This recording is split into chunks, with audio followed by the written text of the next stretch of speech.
Everywhere one goes, the terrific number of people want this to work, I mean, among the public.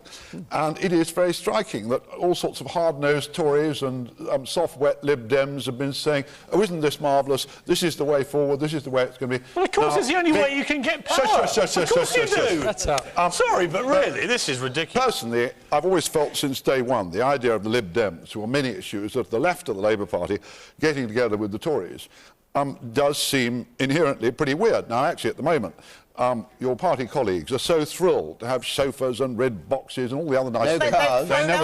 They never thought they were going to get a look at. They're walking to work. I cannot believe, never mind the backbenchers, I think there's going to be plenty of trouble with the front benchers before we get to Santa Claus. Who's going to be the first to go, do you think? Uncle Vince. I think it's going to be the Lib Dems who are going to be the losers out of this. I will bet that Nick Clegg ends up as toast somewhere in all this. Yeah. Yeah.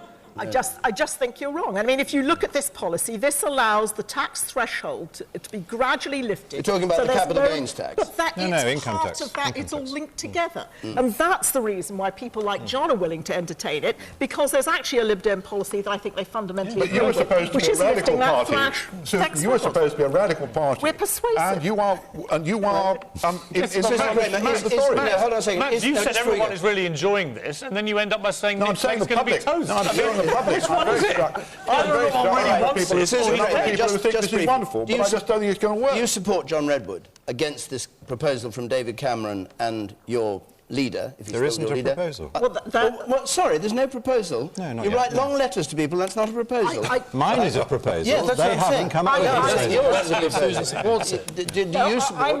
it. I'm more in favour of the original proposal for capital gains. It'll have to be worked out because we've got to offset and allow this raising of the tax threshold. But also, I'm in favour of tax simplification, would you be saying that now? which John is in favour of. Actually, this is a big step towards preventing people playing fun and games. It doesn't work anyway. They tried it in America. It doesn't work. If you were in the House of Commons... They reduced capital gains, they actually made more money. If you were in the House of Commons, would you vote against it? If you move towards tax... Would you vote against it if you had been re-elected for Richmond? What, against the C? Against what John Redwood's saying? Would depend on what the total package was that came out. For me, the priority is lifting... The priority is lifting that threshold. No, not for a moment. The man in the blue pullover with a white shirt, a little bit further back. You, sir. Yes. Piers, you mentioned that the coalition won't last until Christmas, but I think the worry would be taking the country to the polls again. I think it would be an insult to the people. I think we were lucky to have the turnout that we did at the election. But the people haven't. We lost the trust. Nobody's got what they actually thought they were voting for. The Liberal Democrat voters have got John Redwood, right? The Tory voters have got people who want to take away all their second homes and wreck their wealth. The man here in the second row. This is not what people voted for. All right, Piers. The man here in the second row. Lady. I think Piers is actually right. We've got two parties that have joined together whose values are poles apart, who are now playing happy families. I find it actually quite patronising. So do I. Yeah. What would you like to have seen happen after the election? To be honest with you, the left won the election. The Lib Dems and Labour won the election. They had the majority, I'm afraid.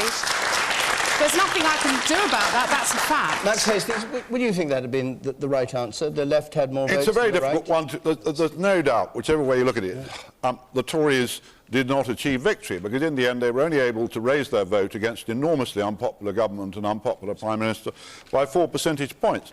And it doesn't seem to me that anybody who looks honestly at the election result can say that this was a triumph for the Tories. OK. Alistair Campbell. It wasn't a triumph for Labour, right? Well, Alistair Campbell. I mean, you're right that the Labour Party and the Liberal Democrats put together may have got more votes, but the seats didn't add up. I was with Gordon on the morning after the election, and obviously, as people know, there were the discussions about the various permutations there might be. And that was the big problem. The Liberals plus Labour didn't add up, and even if you then started getting the smaller parties and so forth. And I think that, I'm not sure I agree with Piers about this thing falling apart very, very quickly, because I think that David Cameron, I'm intrigued by David Cameron, because I think one of the reasons he didn't win the election is because people in the public were unsure what he wanted to do with the country, and the people in the Conservative Party are still unsure what he wants to do with the Tory, with the party. And I think the reason John Redwood is getting involved, and David Davis and the Brady Bunch and the rest of them, is because they're just putting down a marker that if you think you're going to use this coalition to take our party to a place we don't want to go, then we're not going to let you. And he then, I think, will find that he doesn't have the support that he needs. Just briefly before we go on to another question, Alistair.